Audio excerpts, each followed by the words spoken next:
അരിയും മലരും വാങ്ങിച്ച് വീട്ടിൽ കാത്തു വച്ചോടാ, കുന്തിരിക്കം വാങ്ങിച്ച് വീട്ടിൽ കാത്തു വച്ചോടാ. ആ നിസ്കാരത്തിന് തൊപ്പിധരിക്കാൻ തലകളിലൊന്നും കാണൂല. എവരിബഡി, നിസ്കാരത്തിന് തൊപ്പിധരിക്കാൻ തലകളിലൊന്നും കാണൂല. ബാക്കി പാട്ട് വരുന്നില്ലേ? ആ ജയശങ്കർ വക്കീലിനെ പാടാൻ അറിയത്തില്ലെങ്കിൽ പാടാൻ അറിയുന്നവരെ കൊണ്ട് നമുക്ക് പഠിക്കാം. പാടട്ടെ പാട്ട് വരട്ടെ.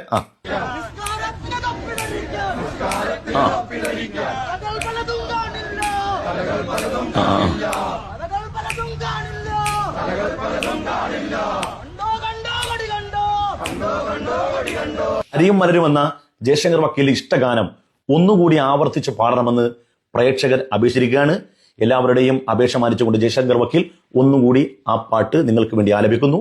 വക്കീൽ പാടിയാലും. അരിയും മലരും വാങ്ങിച്ച് വീട്ടിൽ കാത്തു വച്ചോടാ, കുന്തിരിക്കം വാങ്ങിച്ച് വീട്ടിൽ കാത്തു വച്ചോടാ. നമ്മുടെ ഇന്നത്തെ അതിഥിയായ പ്രശസ്ത ഗായകൻ ശങ്കരൻ വക്കീലിന് വേണ്ടി നമ്മുടെ പ്രേക്ഷകർ ഒരു ഗാനം സംപ്രേഷണം ചെയ്യണമെന്ന് ആവശ്യപ്പെട്ടിരിക്കുകയാണ്. ശങ്കരൻ വക്കീൽ ജനിച്ച് ഇക്കാലം അത്രയും കാത് മുളച്ചിട്ട് കേട്ടിട്ടില്ലാത്തൊരു ഗാനം അദ്ദേഹത്തിന് കേൾപ്പിക്കണമെന്നാണ്. അദ്ദേഹത്തിന് ഏറ്റവും ഇഷ്ടപ്പെടാൻ സാധ്യതയുള്ള ഒരു ഗാനം ഇവിടെ കേൾപ്പിക്കുകയാണ്. 5 നേരം നിസ്കരിക്കാൻ പള്ളികളൊന്നും കാണൂല എന്ന ഏറ്റവും രസാവഹമായ വരികളുള്ള ഒരു പാട്ട് അദ്ദേഹത്തിനെ കേൾപ്പിക്കുന്നു. ഈ പരിപാടിയിൽ ഇവിടെ നമുക്ക് വേണ്ടി അല്പസമയം ചെലവഴിച്ച ശങ്കരൻ വക്കീലിന് എല്ലാ നന്ദിയും ഭാവങ്ങളും അർപ്പിച്ചുകൊണ്ട് അദ്ദേഹത്തിന് വേണ്ടി ഈ പാട്ട് സമർപ്പിക്കുന്നു.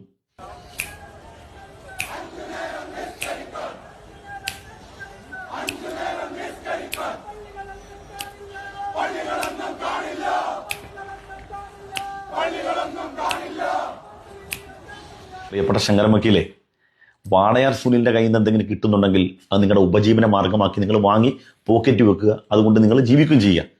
പക്ഷേ നിങ്ങൾ നേടിയെടുത്ത ബിരുദ കൂമ്പാരങ്ങളുണ്ടല്ലോ, അതിനോട് മുഴുവനായിട്ട് വേണ്ട, ഒരല്പമെങ്കിലും നീതി, ഒരല്പമെങ്കിലും. ഒന്നാമത് നിങ്ങൾ പാടിയ ആ മുദ്രാവാക്യമുണ്ടല്ലോ, അരിയും മലരും, 100% തെറ്റാണെന്ന് പറയാൻ ഞാൻ സന്നദ്ധനാണ്. ഞാനെന്നല്ല, മുസ്ലിം സമൂഹം ഒറ്റക്കെട്ടായി പറയും, അത്തരം പ്രകോപനപരമായ തെറ്റിദ്ധരിക്കപ്പെടുന്ന മുദ്രാവാക്യം വിളിക്കരുത് എന്നാണ് ഞങ്ങളുടെയൊക്കെ അഭിപ്രായം.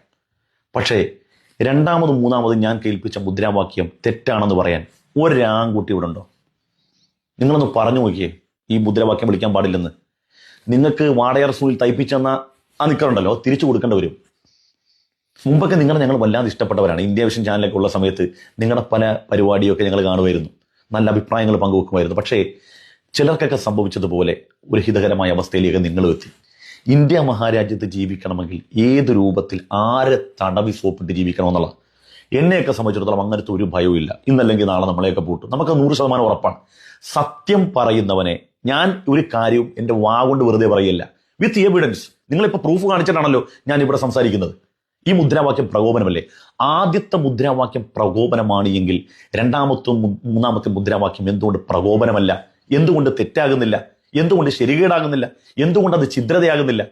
അവിടെയാണ് സമുദായത്തെയും സമൂഹത്തെയും പേരും നോക്കിക്കൊണ്ട് ഏകപക്ഷീയമായി ഒന്ന് തീവ്രവാദവും മറ്റൊന്ന് മതേതരത്വമായി മാറുന്നത്.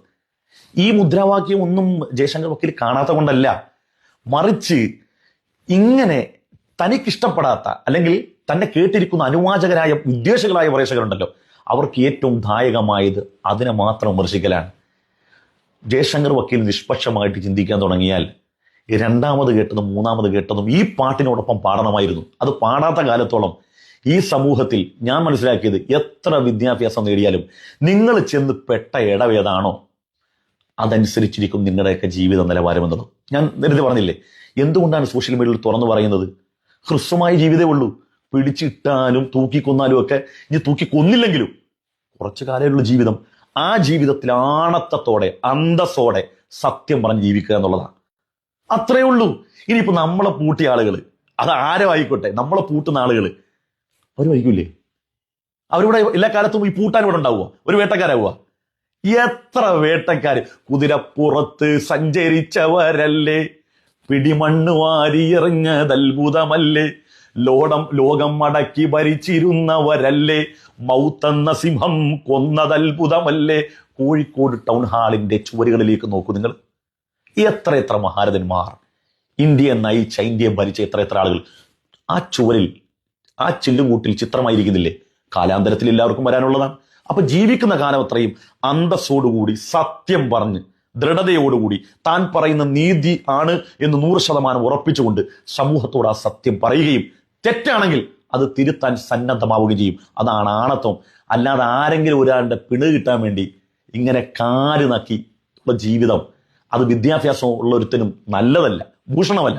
അതുകൊണ്ട് ജയശങ്കർ വക്കീലിനോട് ആദ്യത്തെ തെറ്റാണെങ്കിൽ, ആ പാട്ട് തെറ്റാണെങ്കിൽ, രണ്ടാമത്തെ മൂന്നാമത്തെ പാട്ടും കൂടെ പാടി നിങ്ങൾ അത് തെറ്റാണെന്ന് പറയണം. അപ്പോഴാണ് നിങ്ങൾ ഒരു സമഭാവനയുള്ള മതേതരത്വ സ്വഭാവമുള്ള മതേതരവാദിയായി ഞങ്ങൾക്കൊക്കെ ഗണിക്കാൻ പറ്റും. അല്ലാത്ത കാലത്തോളം സമൂഹത്തിൽ ഛിദ്രതയുണ്ടാക്കി വാടയാർ സുനിലിന്റെ പണം പറ്റുന്ന കേവലം ഒരു മാംസബുക്ക് മാത്രമായിട്ട് നിങ്ങൾ അങ്ങ് കാണാൻ കഴിയും.